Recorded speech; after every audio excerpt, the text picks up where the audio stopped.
Hello, everyone. Welcome back. Once again, I am Nicodemus Kane. Today is September the 21st of 2022. I don't know if, I think the one on BitChute upload. I had a hard time uploading yesterday on BitChute. In the morning, it just didn't want to work. Yeah, all right. It got up there. Okay, good. Jeez. Um, but yeah, everybody's okay now. I think. I think I got that video out yesterday to everybody where it needed to be. I had such a hard time yesterday, and I was going to be like, I'm sorry for everybody on BitChute. I'm uploading two today, but no, it actually uploaded yesterday, which is good. That's fine. Um, Today we're going to read Isaiah 44. It's a page and a half, 2 pages. So it's got a little bit of bulk to it. That's fine. Um, I don't really have any current events because I didn't really pay attention to anything yesterday. Again, I was saying that I have been thinking about taking some time off for myself, just to be able to refocus my brain. And I just have not been. I haven't been paying attention. Sometimes you have to do that. I've talked about that before. Is that sometimes you could become overwhelmed, so overwhelmed and so overloaded with the truth of the world. You can pray to God that He shows you the truth and ask Him to show you the things of the world and show you what's happening and show you the signs. And if you are not secured, anchored to your faith and belief, it can overwhelm you. And I will absolutely be honest, I have had many days over the past couple weeks where I know I have faltered. I've even said this. And I have come to the conclusion that I need to focus on myself. I said it yesterday, is that I might need to take some time to focus on the log that's in my own eye before I even think about trying to take the splinter out of anybody else's eye. So I am trying to reset myself at the same time while I have to work, at the same time while I have to do everything else. You know, it it is it is not exactly easy, but it's something I definitely have to focus on. Um, I am definitely trying to get myself back on a track. So that's where I stand right now. Um, in that meantime, though, I'm going to keep reading. I need the word every day. Everybody needs the word every day in some way, shape, or form. So we're going to keep reading this. That's what God keeps telling me to do. He keeps waking me up. I was wondering about this.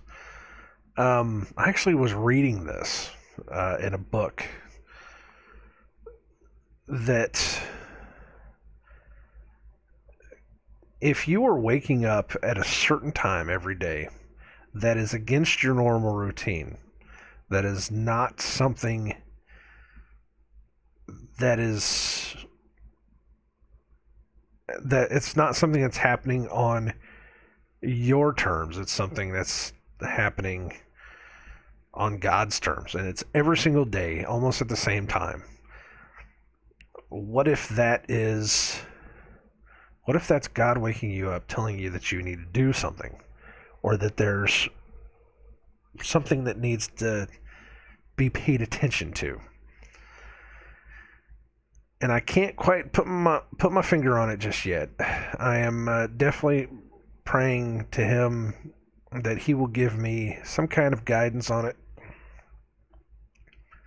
because it's been every day, and I've really I've really started noticing it. It's always like 30 to 15 minutes before my alarm ever goes off. And it's been day after day after day. And I've been becoming more and more tired of it because I'm losing that sleep. But I read that and I said, well, wait a minute. What if that is what it is? I don't know. So I'm praying that I get some kind of either confirmation or information about that. Maybe there's something that I am missing. I don't know. I don't know what I need to be doing at 4:30 in the morning, but I I will definitely be paying more attention to that.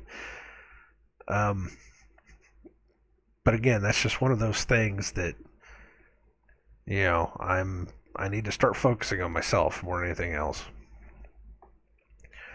So like I said yesterday, if I somehow manage to not post any videos for a whole week, you know why? It's because I'm taking some time off to do other things. But enough about me, because this is not about me. Um, let's jump into Isaiah 44 and ask Father that He gives us a message, or whatever it is that He needs us to hear today, so that we can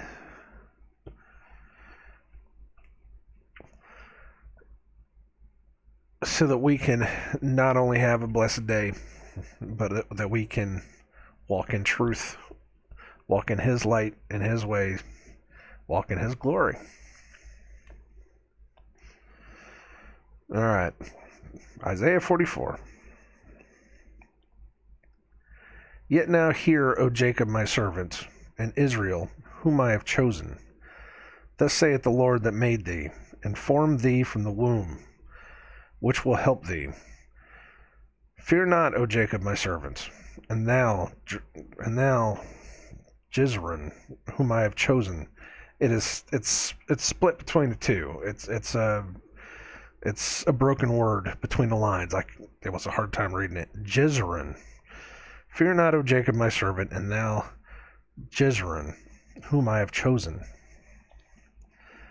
For I will pour water upon him that is thirsty, and floods upon the dry ground. I will pour my spirit upon thy seed, and my blessing upon thine offspring. And they shall spring up as among the grass, as willows by the watercourses. One shall say, I am the Lord's, and another shall call himself by the name of Jacob, and another shall subscribe with his hand unto the Lord, and surname himself by the name of Israel.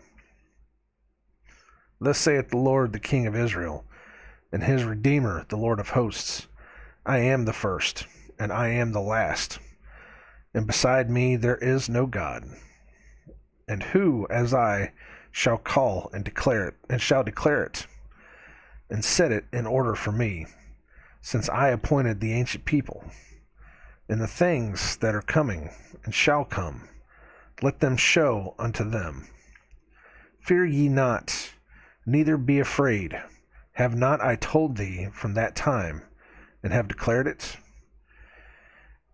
Ye are even my witnesses. Is there a God beside me? Yea, there is no God. I know not any. And there is a break. There is a paragraph break. Man, I'm doing good today. Wow. All right. Now, before we go over that, let me take a drink of water. Let me clear my tongue. Blah, blah, blah, and we'll talk about this. Hold on one second.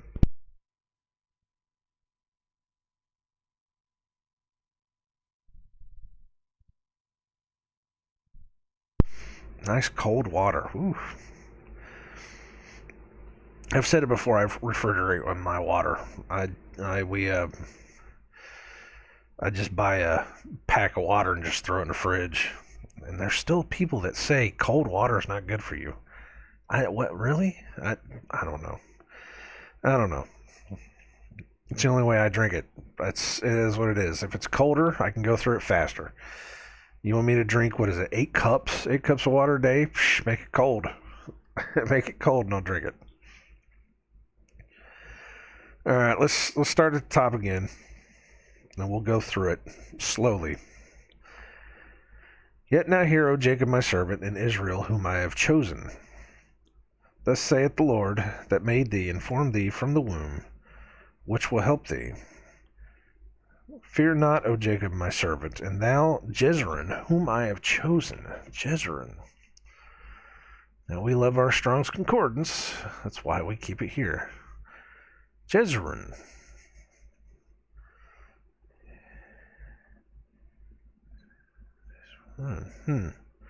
It's the upright one, a symbolic name for Israel describing her ideal character. Jezreel, a symbol. It's a name for Israel. That's new. That's new to me. I've never heard that before. It is another name for Israel. That's why we look this stuff up, so we can figure out what all this stuff is. Again, if you're not studying the words, studying what the Bible actually says, you're missing a lot. I mean, it's the same thing as I talk about it over and over again. Is that whenever you're reading the Bible, sometimes, especially if you're hearing somebody else talk about it, they could very well just blow right past something, and you completely miss the concept of it. And I know I've done it before. I'm not perfect. I'm not a Bible scholar. I don't know anything. I'm reading it because the Father has led me to read it. But whenever I hit on something like that, I have to stop and go back to it and just ask, what is this? Why is that a thing? What is this? And usually we find out and it helps. I think it's probably about 90 to 95% of the time we'll find something and it helps. There's usually that, that 5-10% of the time that, every now and then it's like you'll look something up and it only adds more questions to it, and you're just like, okay, we'll meditate on that. We'll come back later. Verse 3, for I will pour water upon him that is thirsty, and floods upon the dry ground. I will pour my spirit upon thy seed, and my blessing upon thine offspring. And they shall spring up as among the grass, and as willows by the watercourse. And floods upon the dry ground. So, it's a video I was watching yesterday. They were talking about, or not yesterday, that was a couple days ago now. Probably Thursday or Friday of last week. Somebody was saying that there were 2 floods. That there will be more floods before the end, because God talks about in the end times there will be floods that he will bring upon the world. It won't be a total cataclysmic world flood, but it keeps saying that he will bring water back to places where there was not water. If you do want to tie it into what I was saying either yesterday or the day before about bringing the waters up, 300 feet, however much it was, flooding all the land bridges out of the world, because again, every continent is connected by a land bridge. If you just drop the water level down 300 feet, its entire land bridges will pop up. Entire cities will pop up, because again, you've got the Bimini Road and the cities that are probably out there in the Bermuda Triangle that we're not allowed to go see. You've got the pyramids and the steps just off the coast of Japan. There's probably way more than that I don't know about, that we don't know about. But you can see it on the maps. If you just look right off the coasts, you can see where they say, there's a sand ridge right here. There's something right there. And it's like, that's land. There's more to it than just that. And when you drop it down even further, it's like there's just tons of land. Especially out in the what do they call that out there by Australia? All those islands. I used to know it. Now I can't think of it. let's just say below Asia, all those islands, the Samoan Islands, all those down in there, all of that's connected. 300 feet, all of it's connected. So it's either one of those things where it's like, what has happened? Where did all the extra water come from? Or will it happen again? Because it also talks about the water being taken away. The water will be taken away, but then he talks about him flooding it again. So what has happened? This is why we read it. Because there's things to find there. There's understandings of the world that we cannot get from scientists and archaeologists and people that say that they know better. I don't know any better. I'm just reading the Bible. We're just trying to figure this out. Verse 4, and they shall spring up as among the grass, as willows by the watercourses. One shall say, I am the Lord's, and another shall call himself by the name of Jacob, and another shall subscribe with his hand unto the Lord, and surname himself by the name of Israel. One shall say one thing, one shall say another thing, and there shall be more that say other things, because we are all parts of the bride. We are all parts of the Spirit. Each one of us plays a different role. There's a lot of people out there that seem to think that everybody that follows Christ should follow in a dead set pattern with everybody else. We should all be following perfectly together. Everybody should be doing the same thing. There should be no turning away or anything like that. But whenever you read the Bible for itself, you constantly hear that. There are those that do this, and there are those that will do that, and there will be those that will do something else. But we are all part of the Bible. Or all part of the Bible, you hear me? All part of the bride. We are all part of the body. We are all together in it. Each one of us plays our part. It's just finding out what part you fulfill. And you may not ever know. I may not know why it is that I am called to wake up so early in the morning to come in here and read Bible verses. I'm supposed to do this. This is what God called me to do, so this is where I am. For other people, it may be that God called them to go live out in a tent in the middle of nowhere and, preach from there. For others, he is called to go out into the streets, to get mocked and ridiculed in the streets, to have to fight demons right there in the streets. For others still, it's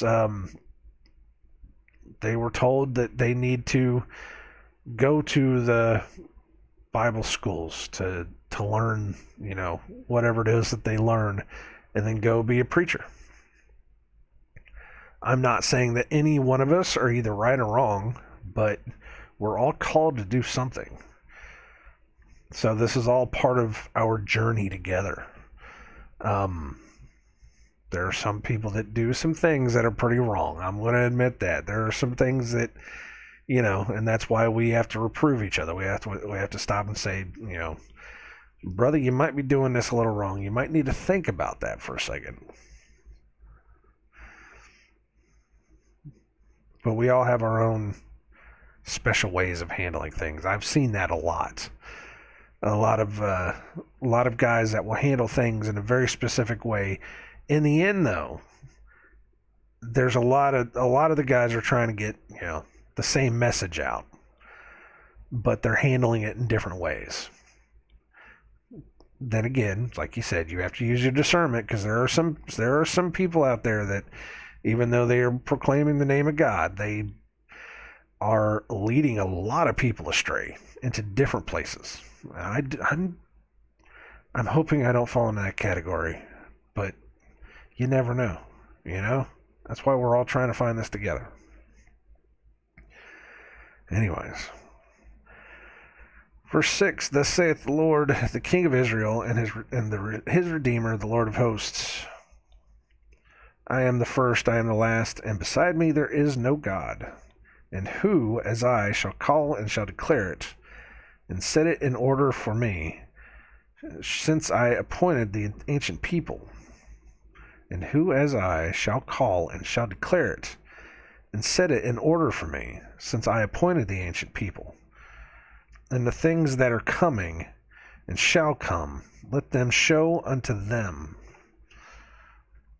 I just wanted to see here, where are we at? Verse 7, the ancient people. Antiquity. The old people, the old nation, the people that came before. And who as I shall call and shall declare it, and set it in order for me, since I appointed the ancient people. And the things that are coming and shall come, let them show unto them. Let the ancient people show what is coming. Okay, I get it now. It took me a second. Fear ye not, neither be afraid. There's another one. Do not fear.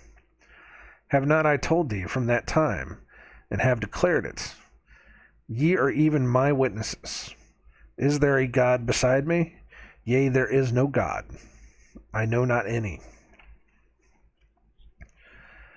You are my witnesses. Do not be afraid for what is coming on the world, because we are the witnesses of what God has done, of what God can do. We are the witnesses to be able to say there is no God other than Him, and that you should only trust in the one. You should only trust in the Most High, the true Father of this world, the one that created you. Any other God, any other thing that anybody else says is not real. They can do nothing for you. Most times they are just wood and gold, and they are just images of false gods. They could be burned and fall down on their own. They will not be able to protect themselves because they are worthless. All right, verse 9. They that make a graven image are all of them vanity, and their delectable things shall not profit. And they are their own witnesses. They see not, nor know, that they may be ashamed. Who hath formed a god, or molten a graven image, that is profitable for nothing? This is exactly what I was just saying a little second ago, wasn't it? Behold, all his fellows shall be ashamed, and the workmen, they are of men. Let them all be gathered together. Let them stand up. Yet they shall fear, and they shall be ashamed together. The smith with the tongs both worketh in the coals, and fashioneth it with hammers, and worketh it with the strength of his arms. Yea, he is hungry, and his strength faileth. He drinketh no water, and is faint. The carpenter stretcheth out his rule. He marketh it out with a line.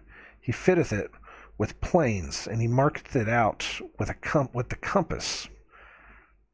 With a rule and a compass? What? And maketh it after the figure of a man, according to the beauty of a man, that it may remain in the house. He heweth him down cedars, and taketh the cypress and the oak, which he strengtheneth for himself among the trees of the forest. He planteth an ash, and the rain doth nourish it. Then shall it be for a man to burn, for he will take thereof and warm himself. Yea, he kindleth it, and baketh bread. Yea, he maketh a god, and worshipeth it.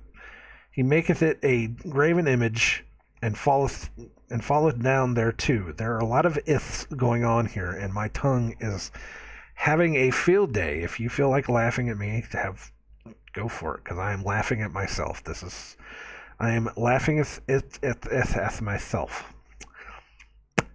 He maketh it a graven image, and falleth down thereto. Old English, you gotta love it, man. He burneth part thereof in the fire. With part thereof he eateth flesh. He roasteth roast, and is satisfied. Yea, he warmeth himself, and saith, Aha, I am warm. I have seen the fire. And the residue thereof he maketh a god, even his graven image.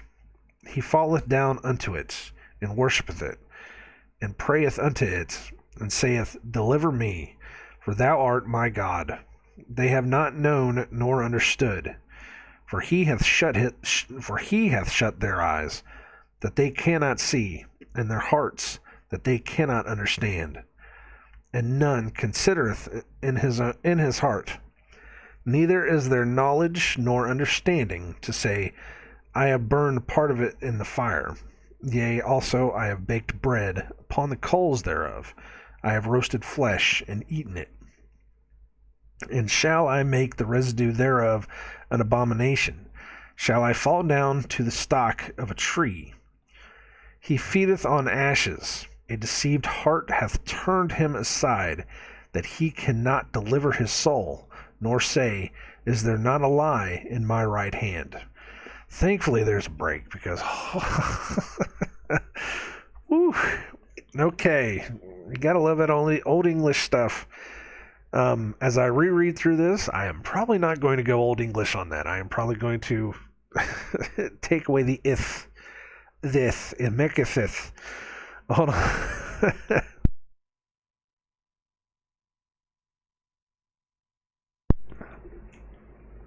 Alright. I drinketh some water. Drinketh.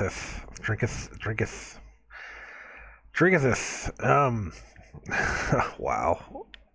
And I'm laughing so much my eyes are watering. It's hilarious. Alright, we're going to go back to verse 9. And we're going to go through that again. Like I said, we're not going to go Old English on this one. I'm going to try to update this so that my tongue does not go all crazy on me. They that make a graven image. It's interesting, though. It says to make right there. Why did you make it? They that maketh a graven image. Why didn't you go Old English there? What's wrong with that word? I mean, come on, guys. They that make a graven image are all of them vanity, which we have heard before. Everything is vanity. I think it's Jeremiah. Everything is vanity. All they do is vanity. All they ever do is anything for themselves. They don't do anything for God. They don't do anything for anybody else. I think that is the biggest sin of all time, is that everything you do is for yourself. There is nothing that benefits anyone else in the sins that you do. I think all of the 7 cardinal sins that people talk, it's all about yourself. It's all vanity. It's all for you. It's not for anyone else. I think that's the biggest sin more than anything else, is that it doesn't benefit anybody but you. So it's vanity. They that make a graven image are all of them vanity, and their delectable things shall not profit, and they are their own witnesses. They only care about themselves. It's egotism. It's narcissism.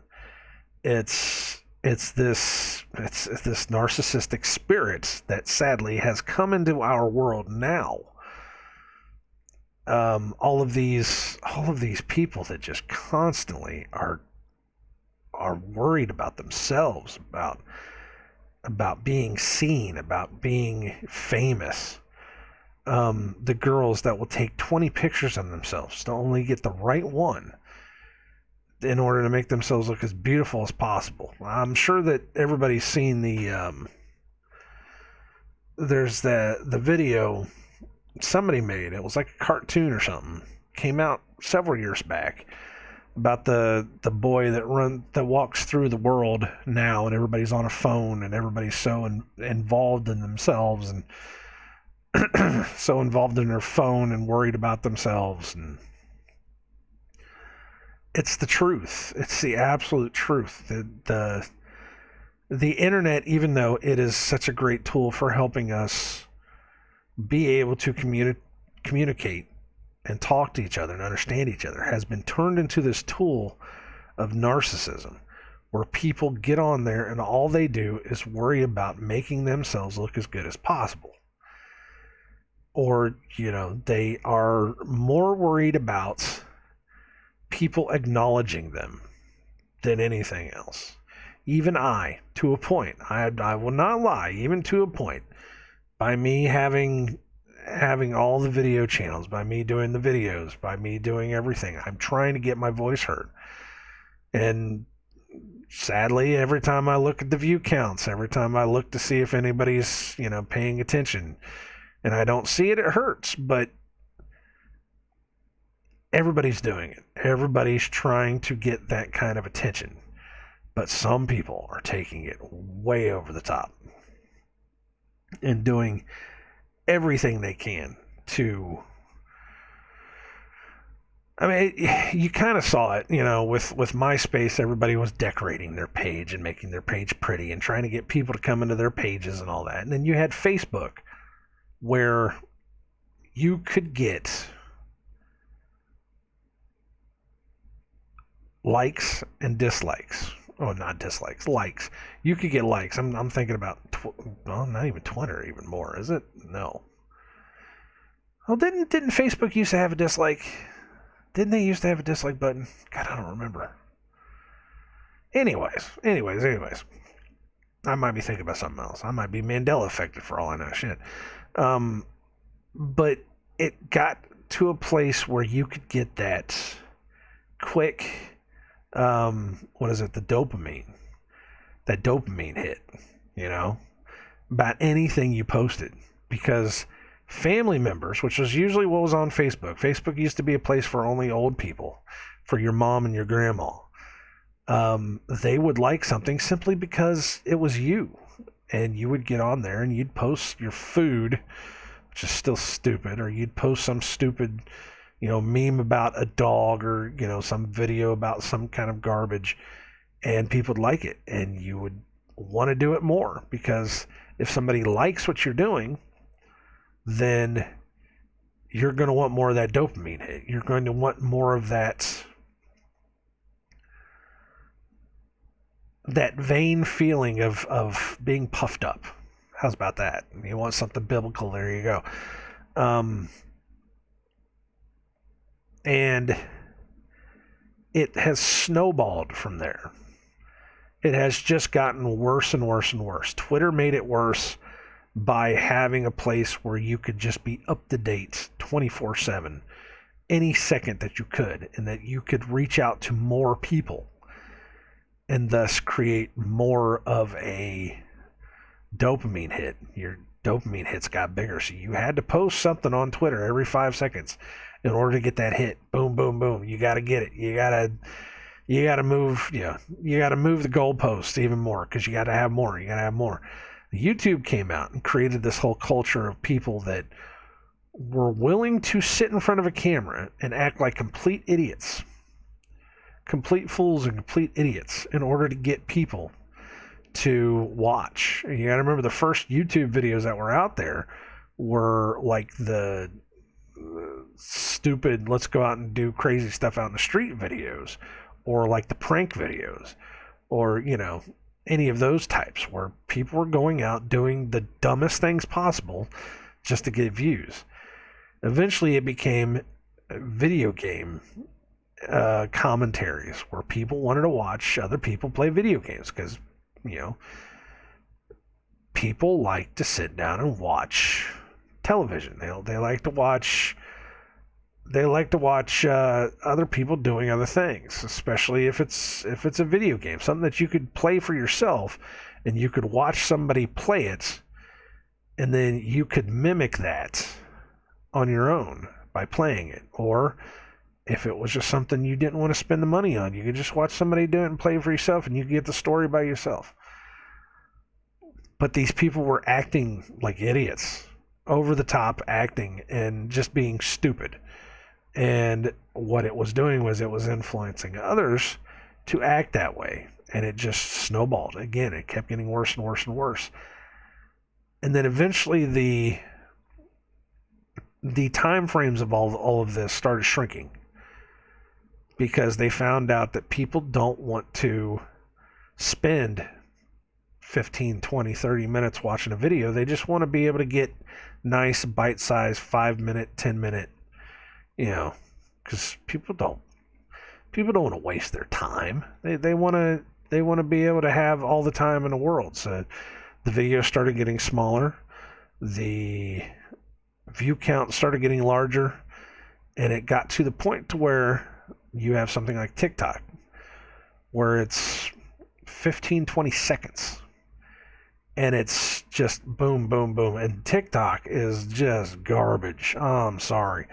It is just absolute garbage. If you're watching TikTok videos, you need to stop. That's just a warning. You need to stop, because what's happening is the people making it are getting the dopamine hits of people liking them, but you are getting the dopamine hits. TikTok is so addictive because it is fulfilling the ability for you, the viewer, to pull dopamine hits off of swiping. You don't need to get the likes anymore. You're just watching other people do stupid stuff, and you can become addicted to that swiping. You can become addicted to that. And it's creating an environment. There was independent studies made where TikTok is ruining people's cognition.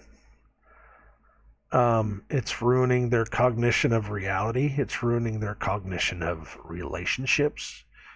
It's ruining their cognition of being a human being. And I've seen it firsthand. My stepdaughter will sit there on the phone all day, swiping, completely oblivious to the rest of the world. And I am sure it's 5 times worse with other people. But it has been this snowball of evil, and I can only imagine what comes next. I can only imagine how bad things are going to be next. But it feeds into that culture of the narcissism, because people want that. They want those hits. They want those dopamine hits. And what we're seeing now is that whenever people don't get what they want, they are turning into children and crying and screaming and bitching and moaning, because this is all they know now. Because they have the brain functions of children. They have not matured emotionally, because their entire lives have been sitting behind a screen that has not only shown them that, they can be liked by thousands and thousands of people just for going out of their way and being silly and stupid, but they have been shown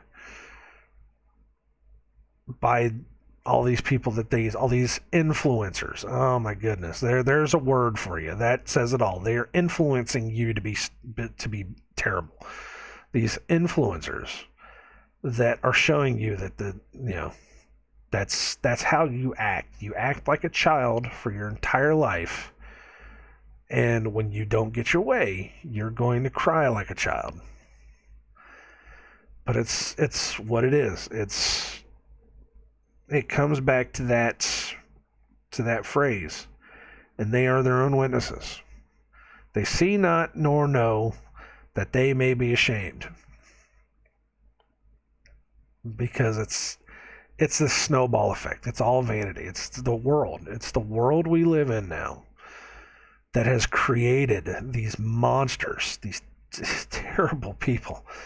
That's all I can call it. It's these terrible people. Everybody, oh no, not everybody can be terrible and this and that.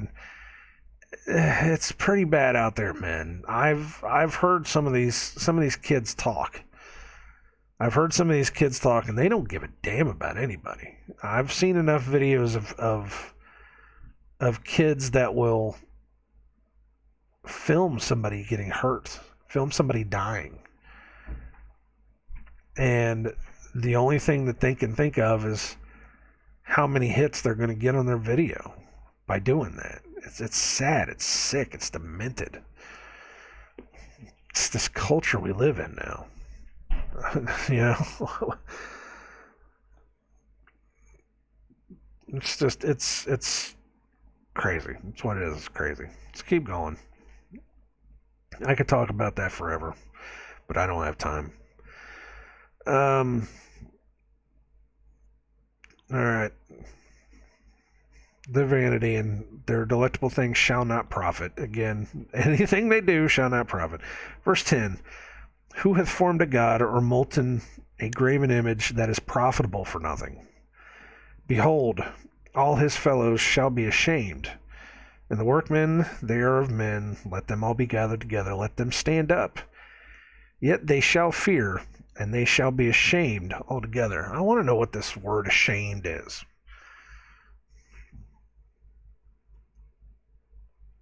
Put to shame, be ashamed, to be disappointed, and they shall be disappointed. There it is.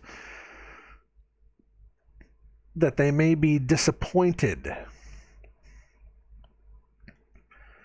Because I don't think that to act shamefully, to be ashamed. Implication to be ashamed, to be disappointed.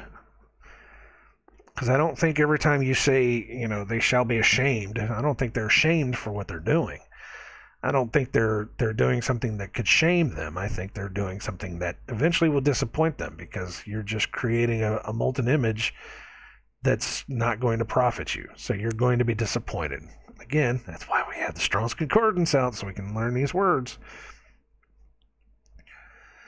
Behold, all his fellows shall be ashamed, shall be disappointed. And the workmen, they are of men. Let them all be gathered up, let them stand up. Yet they shall fear, and they shall all be ashamed, disappointed together.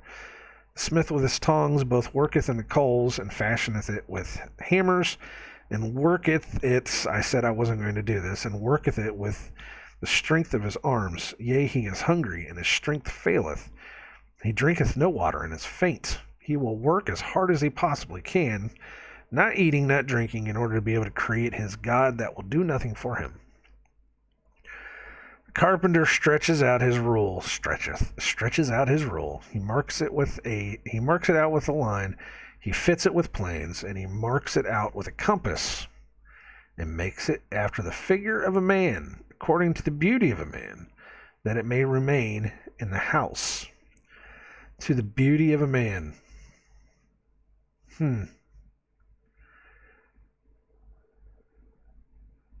Because the only people that would really find beauty in men would be those people that are vain.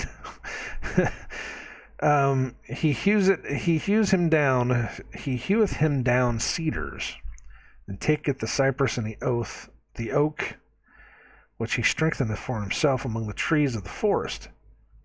He planteth an ash, and the rain doth nourish it. He grows his own trees in order to cut them down, in order to make more of his gods. Get that? Then shall it be for a man to burn, for he will take thereof and warm himself. Yea, he kindleth it and baketh bread. Yea, he maketh a god and worshipeth it. He maketh it with a graven image, and falleth down thereunto.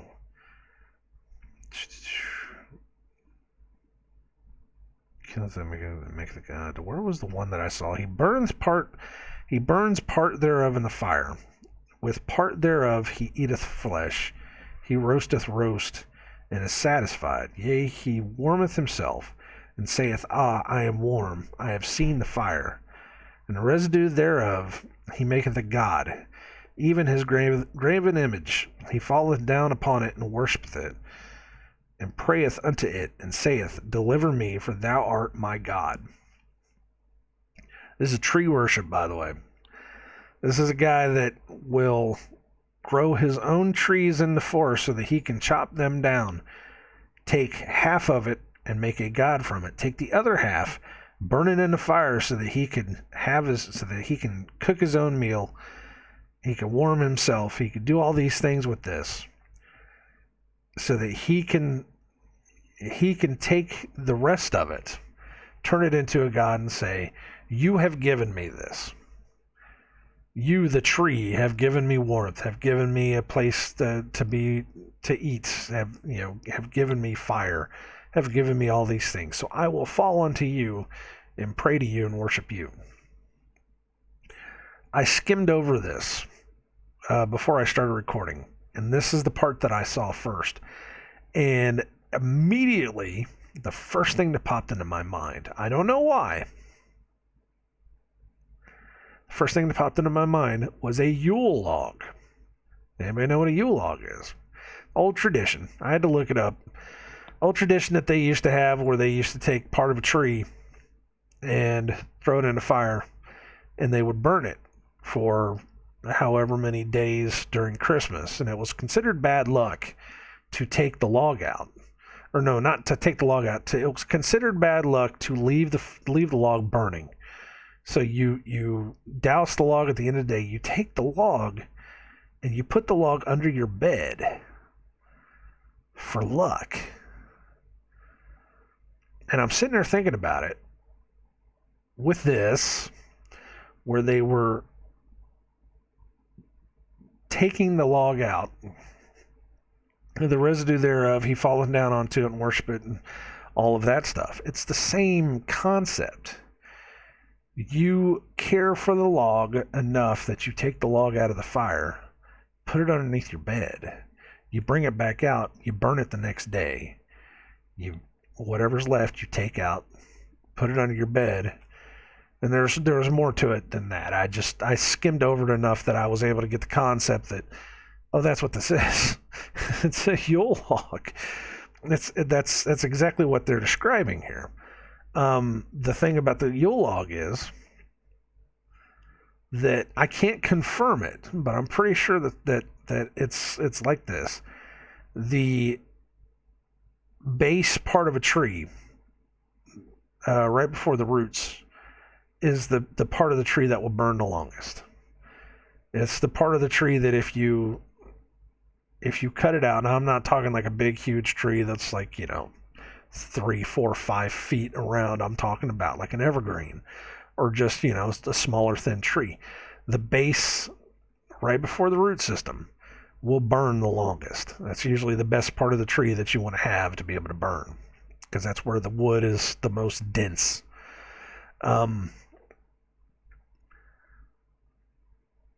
You go into a forest to cut down an evergreen tree, and then you cut off about a foot of it, so that when you display your tree for Christmas, it is not, you don't have that 1 to 2 feet clearance underneath the tree. Whenever you put it on its stand, you cut it down so that the tree is, there's about maybe a foot down there, just enough to shove some presents under. Again, I can't confirm this because I couldn't find it, but I'm pretty sure that this is part of the Yule log tradition, is where you cut down a tree, then you cut off that base, you use that base as the Yule log because it'll burn longer. And then you display the rest of the tree. He burneth part thereof in order to eat, in order to roast, in order to be satisfied. And the residue thereof, the rest of the tree, he maketh a god, even a graven image. He falleth down unto it, and worship it, and prayeth to it, and say, deliver me, for thou art my God.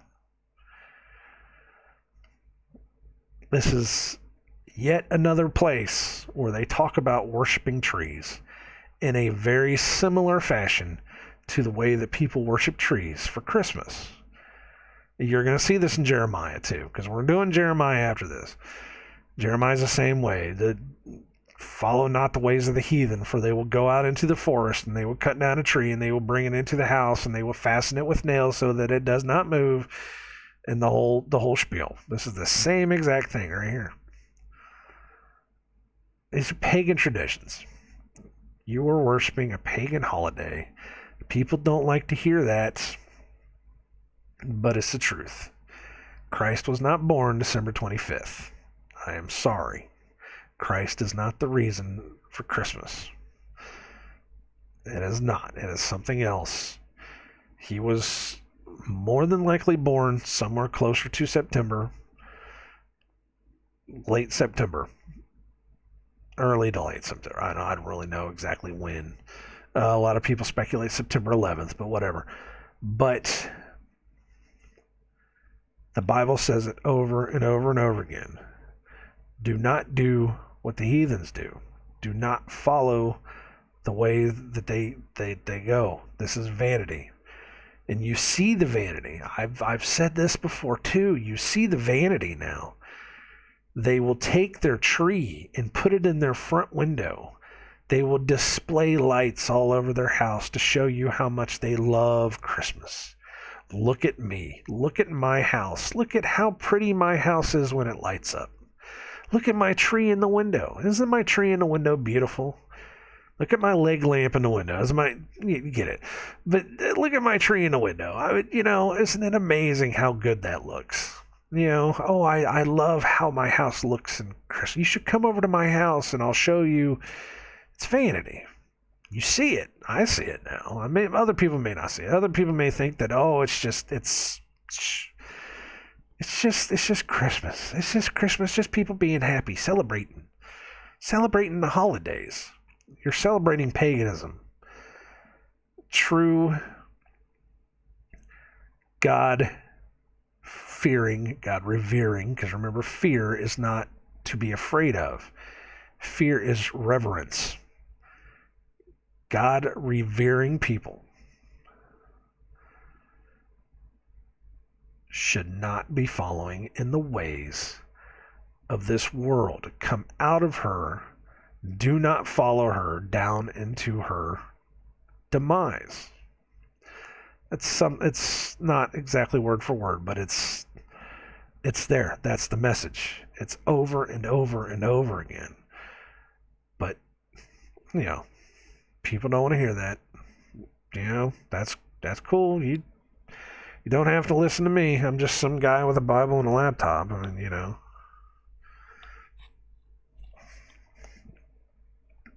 I'm not trying to change people's what's the word I'm looking for? I'm not trying to take anything away from anybody. I'm really not. I'm trying to show you that God, the Father, the Most High, He doesn't want you doing these things. It's not just me saying, you're bad and evil because you're doing... No. I'm not saying that at all. I'm saying we've all been deceived. We've all been lied to. The world wants you to keep doing it. But we are supposed to be separated from this world. If we're to be separated from this world, we need to stop following the traditions of this world. That's what I'm trying to say. God wants something very specific for us. He does not want us to fall into the traps of this world, but so many people have, and so many people just eat it up. So we have to be better than that. We have to come out of that. Verse 18, they have not known nor understood. No, they do not understand what they do. For he hath shut their eyes that they cannot see, and their hearts that they cannot understand. It's right there again. It's right there again. It's the same thing over and over again. We've talked about this too. They're doing it because they don't understand. Because they want to live in the world that they live in. It only leads to destruction, but they don't care. They've heard it. They've heard it. They've heard other people say it, but they want that. They want the vanity. They want to have the good times. They want to have all these things. So he says, fine. If you don't want it, you have it. I'm not going to take that away from you. I'm not going to force you to follow me. So he shuts their eyes so that they can't see, in their hearts that they cannot understand, because they don't want to understand. They want to believe in a lie because it helps them live in their own unrighteousness. That is exactly what the Bible says. And you see it constantly. I don't know how many times I've seen it since we've been reading Isaiah. We've seen it. It's been there over and over again. It just confirms every time I read it. It's just more and more confirmation for me that it's not.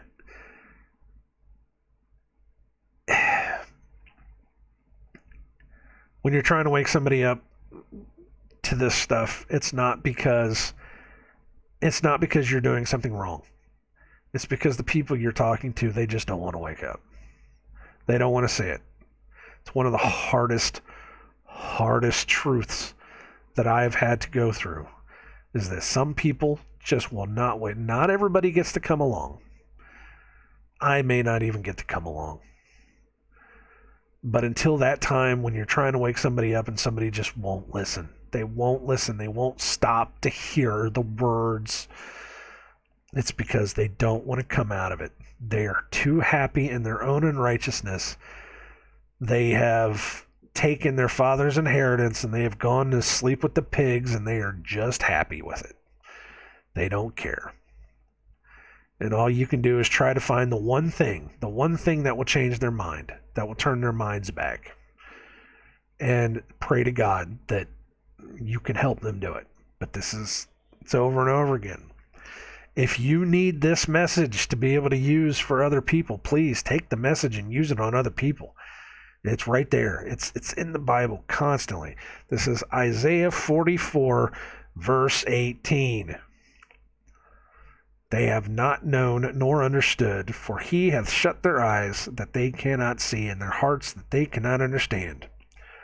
And none considereth in his heart, neither is there knowledge nor understanding to say, I have burned part of it in the fire.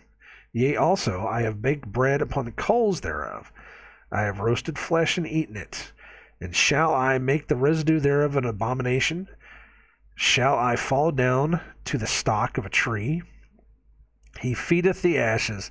A deceived heart hath turned him aside, that he cannot deliver his soul, nor say, Is there not a lie in my right hand? A deceived heart hath turned him aside. Father, let all the deception in their hearts come out so that they can see the truth. Let them see the truth. Verse 21, we got to get a move on here, man. Verse 21, Remember these, O Jacob and Israel, for thou art my servant. I have formed thee. Thou art my servant, O Israel, thou shalt not be forgotten of me. I have blotted out as a thick cloud thy transgressions, and as a cloud thy sins. Return unto me, for I have redeemed thee. Sing, O ye heavens, for the Lord hath done it. Shout, ye lower parts of the earth. Break forth into singing, ye mountains. O forest, and every tree therein. For the Lord hath redeemed Jacob, and glorified himself in Israel. Thus saith the Lord, thy Redeemer, and he that formed thee from the womb. I am the Lord that maketh all things, that stretcheth forth the heavens alone, that spreadeth abroad the earth by myself, that frustrateth the tokens of the liars, and maketh diviners mad, that turneth wise men backward, and maketh their knowledge foolish, that confirmeth the word of his servants, and performeth the counsel of his messengers, that saith to Jerusalem, Thou shalt be inhabited, and to the cities of Judah, ye shall be built, and I will raise up the decayed. Let's try this again.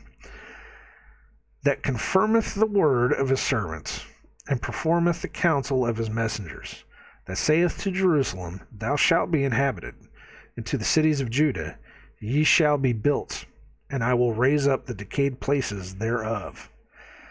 That saith to the deep, Be dry, and I will dry up thy rivers. That saith of Cyprus, or that saith of Cyrus, Cyrus, he is my shepherd, and shall perform all my pleasure. Even saying to Jerusalem, thou shalt be built, and to the temple, thy foundation shall be laid. All right, so let's take it back. So again, I'm going to go through this a little quickly, because I am kind of short on time now. Hey, you get me on these things, man. It's like, phew. And I hate to make these videos like an hour long, more than an hour long, but it is what it is. It seems like this way that these have been going lately, is they just keep going. I get off on those tangents. I really do, because once you hear it and you have to go off on that tangent, you have to understand that there's a message there. There's an absolute message there. You have to listen to it. Open your ears, open your eyes. All right, back to verse 21. Remember these, O Jacob and Israel, for thou art my servant. I have formed thee. Thou art my servant. O Israel, thou shalt not be forgotten of me. This makes me wonder if Jacob and Israel, since they are the same person, if Jacob was he was not chosen before. Jacob was just a man. After he was chosen, he became Israel. He became the chosen seed of God. It just makes me wonder if this is something similar to the Israelites and the Gentiles. Jacob is the Gentiles, the people that were there before. The chosen people are Israel. It just makes you wonder. It makes you think. I have blotted out as a thick cloud thy transgressions, and as a cloud thy sins. Return unto me, for I have redeemed thee. And yet again, it is return unto me. It is always returned back to me. You have gone off. You have spent your inheritance. You have had your good times. Come back to me, and I will redeem you. Sing, O ye heavens, for the Lord hath done it. Shout, ye lower parts of the earth, break forth into singing, ye mountains, O forest, every tree therein, for the Lord hath redeemed Jacob, and glorified himself in Israel. He has redeemed Jacob. He has redeemed He has redeemed everyone. He is glorified in Israel. Not only that, though, it's look, sing, O ye heavens, sing the trees, sing the mountains, sing all this stuff. This goes back to, I wish I had more time to be able to go into this. I have talked about this over and over again, about the stars in the sky. The angels sing their praises to God constantly. There's waters above the firmament. It says this in the Bible over and over again. It is a beautiful, amazing message that gets confirmed in this world. They have found when you run sound through water, it produces light. It produces light energy. So if an angel was constantly singing in its place, in his fixed place, if an angel were to sing, "Oh, sing, O ye heavens," if an angel were to be in his appointed place at his appointed times and not been able to move, and if he were to sing out his praises to the Lord every day the way that the book says he's supposed to, if it is really water, it would produce a light. And that's what people see over and over again. They go out with their cameras and they focus it out onto a star, and it looks like the way that the light looked whenever they put sound through water in a tube. It's exactly the way it looked. It looks like light, it looks like a flashlight shining through a swimming pool. That's what it looks like. That's what we see, stars. Not only that, but it's talking about the forest, the trees, every tree therein singing out George, I want to say his name is George Martin, not George R.R. Martin, George Martin, the guy that produced the Beatles albums, did a PBS special where he was going around talking to different people about sounds. And he found a guy that would take a microphone and put it around the base of a tree and record it. And what he found was not much. It wasn't until he sped it up. And when he sped it up, he found that the trees were making a rhythm. Angie called it the jungle rhythm. It's like that rhythmic beats. It's, every time you see the hippies in a drum circle, it's that beat. It's that rhythmic beat of the world, beat of life, whatever you want to call it. The trees are doing that. I'm not kidding. The trees are doing that. They just do it very slow. We can't hear it. But that's the rhythm that the trees beat out. This is confirmed in life, real life. This right here, Isaiah 44:23, is confirmed in life that it is entirely possible. What else you want me to say? What else you want me to say? That's confirmation. I don't know about the mountains or anything being able to. Nobody's really put a microphone on a mountain yet, but it's maybe that's something we haven't heard yet. Maybe that's something I need to find. Maybe that's something that I can find if I go looking. I don't know. That's out there though. And I think it's George Martin. It's a PBS special, and he was talking to a guy. I even showed a clip of it on one of my videos. I might do it again later. I don't know. But both of these, I've talked about this. This is what this is. This is Sing, O Ye Heavens. They produce light. When you push sound through water, it produces light. These lights that, whenever the sound goes through water and produces lights, it looks exactly like what we see in the heavens, what we see at night in the stars. And we know the trees make noise. The trees beat out a rhythm. Everything in the world has its own song. I go outside of my house now, and I stop and listen to nature, and everything makes a song. It is beautiful. The wind going through the trees, the birds singing, everything, every little thing makes a song. They are all singing praises to God. That's what this is. That's exactly what this is. Getting a little choked up. It's beautiful stuff. It's the first time I heard it, I went out and I cried. It was just so beautiful. It's one of those things. It's like you go outside and you just realize what the world really is. That it's not just some dust ball flying out in the middle of nowhere. That, it is a very intimate setting where, God is right there, right above us. And it's just the most beautiful, amazing thing that ever could have been created. Anyways, verse 24, before I get any more choked up. Thus saith the Lord, thy Redeemer, and he that formed thee from the womb.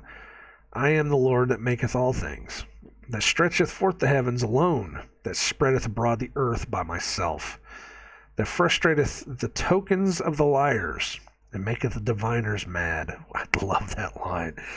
That frustrateth the tokens of the liars, and maketh diviners mad. That turneth wise men backward, and maketh their knowledge foolish. That confirmeth the word of his servant, and performeth the counsel of his messengers. That saith to Jerusalem, thou shalt be inhabited, which he's been saying pretty much this whole book. Thou shalt be inhabited. And to the cities of Judah ye shall be built, and I will raise up the decayed places thereof. That saith to the deep, be dry, and I will dry up thy rivers. There's another one of those places where it says the rivers will be dried up. Then at the same time it also says everything will be flooded again. That saith of Cyrus, he is my shepherd, and shall perform all my pleasure. Even saying to Jerusalem, thou shalt be built, and to the temple thy foundation shall be laid. Cyrus, king of Persia.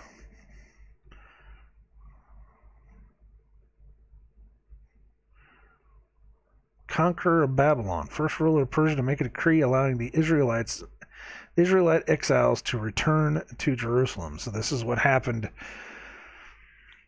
What is that? Second Temple? Whenever they were taken down to Babylon and then they were released back into Jerusalem? Yes. Okay. All right. That's big stuff, guys. Man, there was a lot to go through there, wasn't there? What did we have in there? It was 3 paragraphs. That's what it is. There's 2 breaks, 3 paragraphs. What was the first part that I really focused on? I'm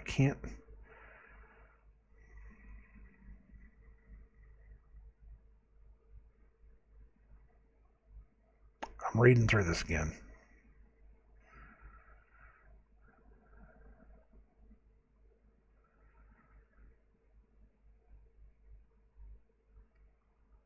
I don't know what the first part was that we stopped and talked about. I know we've talked about the second part, though. We talked about the trees. He cutteth down a tree. He's cutting the trees down. He's planting the trees, nourishing the trees in order to cut them down so that he can use part of it to bake his bread, to cook his food. And then the other part of it, he turns into a god. He takes it and carves it into a god so that he can worship it. He worships a god and he says, you gave me all of this, so I shall worship you. Even though you're just a tree. All you're there to do is just be burnt and to feed me. But I'm still going to worship you. It's like people worship their phones. At this point, I wouldn't doubt it. People, it's, you are, when it comes to your phone, it's just, you are the thing that gives me life and hope, and you're my only friend, especially with the AI. Oh my God, these like AI friends that, learn from you and basically become, what is it? The one is Replica. I think it's one of them. And I don't know what the other one is. There's a couple of them now. I actually tried one and it was garbage. It was just absolute garbage. It's like, no, you're done. It's over. He kept wanting to try to steer me towards a certain conversation. I said, no, I want to know if you're, I want to know if you're exactly real or not. If you're a robot, what's going on here? And it just kept trying to steer me other ways. Nope, that's it. And I didn't take long on it. I spent maybe 10 minutes on it. It's like, no. But there are so many other people that will fall into that trap of, it's an image of themselves. People only really want to talk to themselves. I even said that at one point in time, is that probably the only person in the world that I could really get a firm understanding and love for would be myself. I said that a while back, and it's not true now, but back in the day, it's like, really, I mean, who else would you want to, you want somebody that's going to agree with you, that's going to completely understand with you, that's going to think the way that you do. And that's what they did. Apparently these apps will take everything that you are and create this dual image of yourself so that you fall in love with yourself. They're going to tell you everything they want you to hear. They're going to show you everything they want you to see. They know that you want to see. And it's going to be just dopamine hits over and over and over again. That's all it is. It's a vanity. It's constant vanity. But that's what we have seen after that. as they want to have. Or no, that was verse 9. That's what it was. That's where we stopped. It wasn't the first part. It was verse 9. They were talking about things being vanity, and they are their own witnesses. They see not nor know that they may be ashamed. Not ashamed as in I am, ashamed for being it. They will be deceived. That they may be deceived. And they have not known nor understand, for he hath shut their eyes. They cannot see, in their hearts they cannot understand. And none considereth in his heart. Neither is there knowledge nor understanding to say, I have burned part of it, blah, blah, blah. A deceived heart hath turned him aside, that he cannot deliver his soul, nor say, is there not a lie in my right hand? They want it. They want to have that vanity. It helps them to get through life to their own demise, to their own destruction.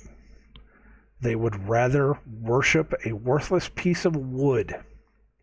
They would rather worship a worthless piece of gold. They would rather worship a worthless piece of Black Mirror and electronics than to hear the truth and follow the truth and become better than the nothing that they are. That's the word. That's the message. That's the meaning. That's it right there.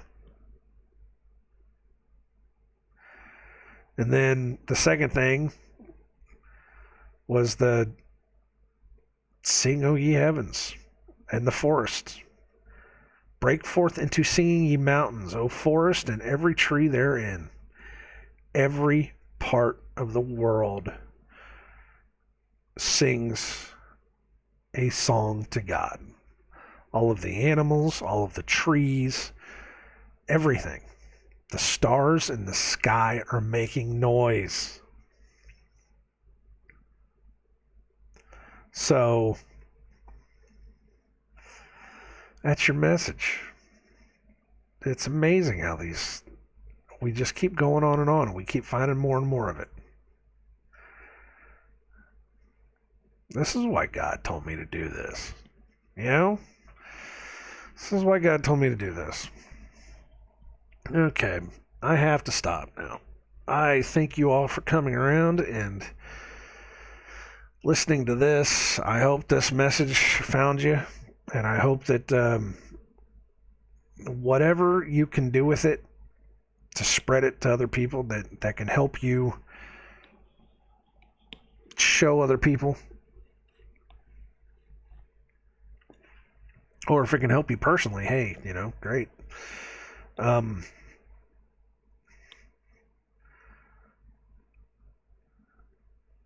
But hopefully that it will get to the people that need to hear it, and that they can start seeing. I pray that anybody that hears this can hear it and start understanding and start hearing the word, so that they are not confused and taken down in their own vanity. How's that? So, with that, I wish you all well. God bless. Take care of yourselves, and I will see you later.